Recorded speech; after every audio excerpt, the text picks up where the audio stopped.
Welcome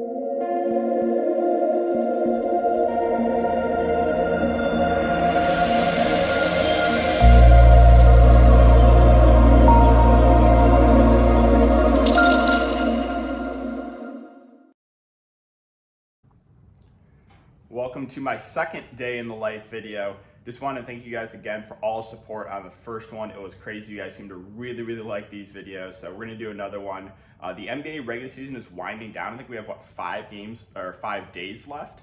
So we have 13 games today. It's going to be a crazy slate. A lot of teams are going to be resting players.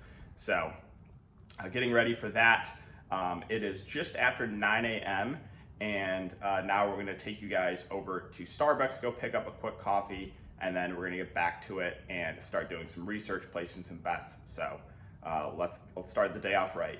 All right, Nitro Brew has been acquired, so definitely need this. It's gonna be a long day, like I said. It's gonna be one of those slates where, you know, a lot of teams are gonna be resting guys. You gotta be on top of it. It's gonna be like constantly updating, so.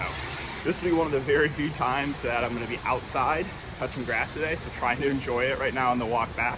Also, if you wake up and you don't drink coffee in the morning, I don't think we can be friends. That's kind of weird. So, yeah, gonna get back to my place and start the day off. So, check in with you guys then.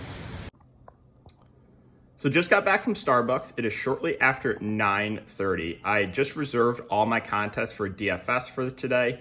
And before we start looking through all the sports books and doing some research for player prop bets, I am still half asleep. So I need to delete the rest of this Nitro Brew, and then we will start looking at all the player prop stuff. It's also Taco Tuesday on Prize Picks, so big day there. I'm going to be releasing some of my own tacos like I did last week, went 6-0. So hoping to keep that streak going. And yeah, after I finish this Nitro and eat my breakfast, I will check in with you guys. So I get this question a lot of what do I look for when placing player prop bets? And there's no secret formula for me. There's no secret website that I use or anything like that. I would say I mainly focus on fundamental analysis, meaning I am super confident. I just know NBA rotations like the back of my hand. Obviously, I play DFS every single day. I'm just a huge nerd, and I know, once certain guys are out, who benefits the most and all that good stuff. So I would say I mainly use fundamental analysis, but I also do look at projection sites. I look at multiple different sports books to see the Vegas odds. There are people, the plus EV bros who I have no problem with. There's a lot of the plus EV bros on Twitter that all they do is just place bets based on, odds. And that's fine. But if you're going to do that, you have to be placing bets all day long. You have to be getting a ton of volume down. Where me, I would more so focus a bit on research and then place the bets that I'm really confident in. So here's one example that I'll show you guys. So Denver Nuggets, they opened up as 10.5 point favorites against the Houston Rockets.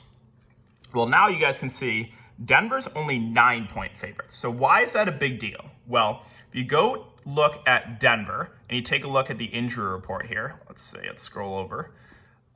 Where's the Denver Nuggets? Sorry, there's so many games. So the big news is Nikola Jokic is questionable. Now, with it opening up as 10.5 point favorites and now the Nuggets are only 9 point favorites, that leads me to believe that Nikola Jokic won't play. Also, taking a look at the standings, the Nuggets have a 3-point lead with only a couple games left. So they really don't have a ton to play for. So I don't think there's any reason to push Jokic. They might play him one more game down the stretch, but with looking at those odds, it leads me to believe that Jokic won't play. So that gives me a little more confidence that this game can stay competitive. And what I was looking at was some Houston Rockets fantasy score props and Prize Picks. And two that I'm pretty high on are Alperen Sengun and Kevin Porter Jr. Let's scroll down. So Sengun is 33.5 fantasy score. Kevin Porter Jr. is, well, now that just got bumped. It was 34.5. Now it's 35.5. But and that can happen, right? When you're placing bets like these can get bumped pretty quickly. But looking at Popcorn Machine, there's a lot of tools that I use. This is one just to see rotations.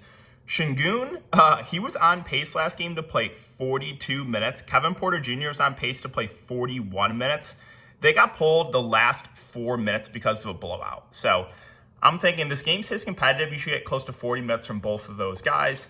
The game with Jokic, now it sounds like he won't be playing. I placed those two, Kevin Porter Jr. more than 34.5 fantasy score, and Şengün more than 33.5 fantasy score. So that's just one example of placing player prop options and how I use my fundamental analysis to give me an edge. So one thing I've been focusing on recently is just trying to be more active on social media, Twitter, YouTube, and it's really helped with my growth. Been posting a lot more on Twitter, free props like last week. So I mentioned Taco Tuesday on Prize Picks. That means that they give discounted player props. And last week I gave my own tacos. So Prize Pick tacos only went 1-2 last week, but my own tacos went 6-0. And obviously you guys can tell that I have a future in graphic design, right? So we're gonna do that again this week with Taco Tuesday. Just tweeted out mine, and in 1 minute we're almost at 100 likes. So I'm gonna have to go ahead and get one of my own tacos ready to post, and so I'm gonna go ahead and do that, and I'll catch you guys after. Just 20 minutes in, and we hit the 300 like mark. So I'm gonna go ahead and post this third taco, and then I'm gonna start working on DFS content. Hopefully I'll have a little bit of time before we hit 500 likes so I can get some DFS content done. But I'm gonna go ahead and post that third taco and then start working on my videos and player pool for DFS. We have a 13 game slate today, so let's not waste any time. Let's get right into it. Another question I get a lot is how I'm able to do this full time. And let me tell you, it was not easy. So I told you guys I started my channel in 2018, and I didn't even offer premium content until 2 years later. So I uploaded videos and I live streamed every single day for 2 straight years before I even started my Patreon. Nowadays, I see it a lot on Twitter. People go on a little bit of a hot streak for like a month and then they start premium. If you want my personal advice, you should grow your fan base, grow your audience, and make sure that they can trust you, that you're giving out good advice, and then start it. I think people start premium content way too early nowadays. So that would be my advice. But yes, I grinded for 2 straight years. And I was working a full-time job then as well. I started my Patreon December of 2020, so basically, January of 2021. And I started it just thinking, okay, I can make a little bit of money on the side, right? Well, it took off to the point where I was making like over double what I was making at my job in Chicago. So I ended up stepping down in 2021 in June. I wanted to step down earlier, but I stayed on my old job because we were kind of shorthanded. So at that point, that 6-month stretch was one of the toughest parts of my life. I worked, I think, 18-hour days because I would work 8 to 10-hour days at my job and then be doing the YouTube plus Patreon content. Before COVID, like what I would do is I would, train home. Sometimes I have to run home just to make it in time to live stream. So it was a grind. Let me tell you, it was not easy to do this full time. So for all the people, all the new content creators out there, my advice again is grow your audience and grind it out. But it was a lot of work. I will tell you that, a lot. Like that 6-month stretch in 2021, I was barely sleeping, working like 16, 18-hour days. So that is how I am to the point where I am now, where I can do this full time. Another piece of advice for content creators out there is you have to adapt quickly. When COVID shut down the NBA, there was no sports going on. And instead of just, sulking and not doing anything, what I did was I grinded out esports. I knew nothing about CSGO. I watched CSGO when I was still working full-time job then. Whenever I had free time, I was watching esports and just learning. I already knew some esports, but I didn't know much about CSGO, and that was one of the main contests that DraftKings was offering. So I just watched that literally whenever I could for like 2 straight weeks. And then I started making YouTube videos because there was nothing else to do while I started covering content for esports.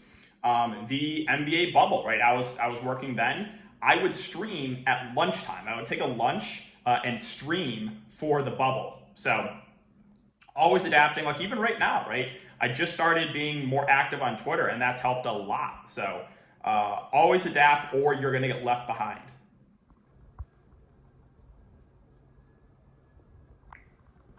All right, let's go hit the gym. All right, so we're walking to the gym right now, and it looks like it's about to rain, so hoping I can beat that so I don't get soaking wet.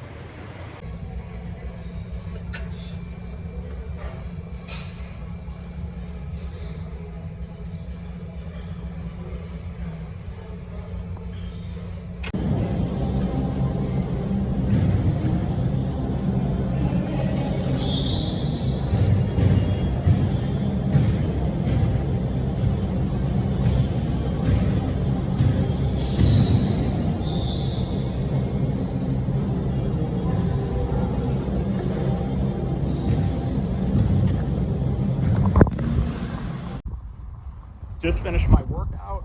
It is getting really windy out. I think it's gonna rain any second. I'm not sure if it was raining when I was in there. Treated myself to a little smoothie too. But once again, missed a lot of news. Trae Young's out, a couple other guys are out. So I have to go home, hopefully beat the rain, make a lot of updates. And this might be the last time I'm outside today because I can already tell it's going to be a stressful slate for sure. About 2:30 right now, just got back, and I'm currently going to be making some updates with all the news that we got when I was gone. Just made some lunch. Hold up, let me cook. No, but I usually try to eat healthy, but I'm not a health nut, if that makes sense. Like, I just feel a lot better when I do eat healthy, but I'm not one of those hardos that like I count my calories or, I can't eat like fast food or something. Like, no, I just, usually do try to eat healthy just so I feel a lot better. So a little salad, raspberries, and a smoothie for lunch. Gonna be making some updates. And yeah, I'll keep you guys in the loop. It's just after 5 o'clock. I got basically all my DFS stuff ready. Now we just have to update for news. Last couple hours been boring. I've just been, again, making updates, posting a few more player props, and getting ready to stream. I'll be live in about 20 minutes. So even the next couple hours after the stream are going to be relatively boring because it's a massive slate. So I'm just going to be sitting here, updating news, answering questions in the Discord, which is something I do all day. But a lot of it is, pre or like close to lock or even after lock. So I'll catch you guys after the stream. Just finished a live stream, and for the next couple hours, it's going to be pretty boring. I'm just going to be on my phone in the Discord answering questions and monitoring news, all that good stuff. So nothing super exciting here. I will catch up with you guys closer to the end of the night when I have a good idea of how it's going to go and if we're going to make money or not. So catch up with you guys in a few hours. So just after 9 o'clock right now, checking in on some of my player props. The early plays that I posted over on Patreon, almost full swept. We took Şengün and Kevin Porter Jr. over fantasy score with Claxton and Embiid. The only miss was Darius Garland under his assist. Guess he just wanted to set a career high with assists, but that's okay. We got one more going there with Booker. I also need this Pelicans-Kings game to stay competitive. If it does, I'll have a really, really good night. As far as DFS goes, Kai Jones kind of sank my lineup. I guess I still have a chance, but we'll see. So right now, with all the other games locked, what I'm going to do is I'm going to start looking at the slate for tomorrow, getting that, getting ready to make some videos. So I'm going to start that research process, and then we'll catch any of you guys after that.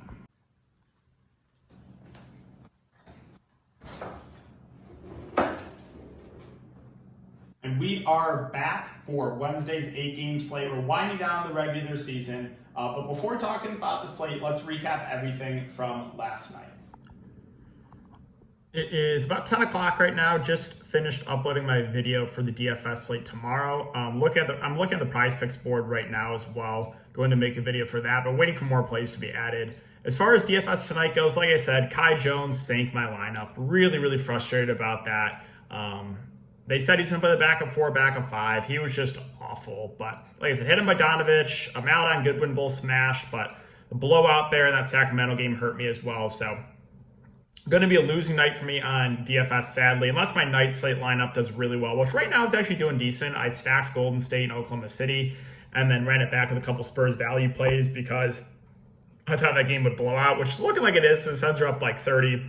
For prize picks, again, overall record, not amazing, but if Devin Booker goes under his 5.5 assists, then it'll be a pretty profitable day for me thanks to the tacos. If Devin Booker goes over his assist, then it'll be about a break-even day for me on prize picks. I got screwed with some blowouts. I was a couple points away from Ingram, and I needed like one more point from Sabonis fantasy score. I needed a few more from Ingram. I needed like one more fantasy score from Vooch. So a few of the blowouts in the later games really, really hurt me. But that's the recap there. I'm going to wait for prize picks to add more plays to the board and make that video. And then we'll call it a night. It's actually looking like it might be a little bit of an earlier night for me. I think I showed you guys this in the last video, but this is where the magic happens. It's nothing crazy, but desk with a green screen and some lights. Yeah, these are where all the videos are made. And this is where the magic does not happen. Okay, so it's about 11:30, and right now what I'm doing is I'm finishing up editing this video, making the thumbnail for it, and looking over all the games are now over. It was actually a decently profitable day for me. I did not cash in DFS. Again, Kai Jones sank my lineup, but Devin Booker ended up going under his assist. That was huge. So those early plays, I went 5-1, almost full swept the board. Like I said, I got a bit unlucky with some of the later plays with blowouts. I had Ingram, I had Sabonis, I needed a couple more. I had Vucevic, fantasy score. And in the YouTube video, I had his PRA. Patreon had his fantasy score. I just needed like one more, and those games blew out. So that was a little bit frustrating, but still profited there on prize picks. Thank you to Taco Tuesday. I went now last 2 weeks. I've gone 9-1 in my tacos, and prize picks has went 3-3. So hoping to keep that going into next week. But yeah, I'm waiting for prize picks to add more plays to the board so I can get a video up tonight for the games tomorrow. And then I think I'm going to wind down and watch some House of Dragons. I just finished Game of Thrones the other week, so now I'm on to House of Dragons. So I think I'm going to wind down, watch an episode of that, and then make a prize picks video once I add more plays. But that is going to do it for the video, guys. So again, if you have been enjoying the day of the life, this is episode 2. Let me know in the comment section down below. I actually do really enjoy making these videos, so if you guys really do like them, I can continue to make them. I know again, it's not like super exciting days, but hey, I mean, that's the day in life. Like a lot of the day is I'm in my apartment. I'm just constantly updating and answering questions and all that stuff. So for all the new viewers, all the returning viewers, really appreciate you guys. Enjoy the rest of your night, and I will see you all in the next video.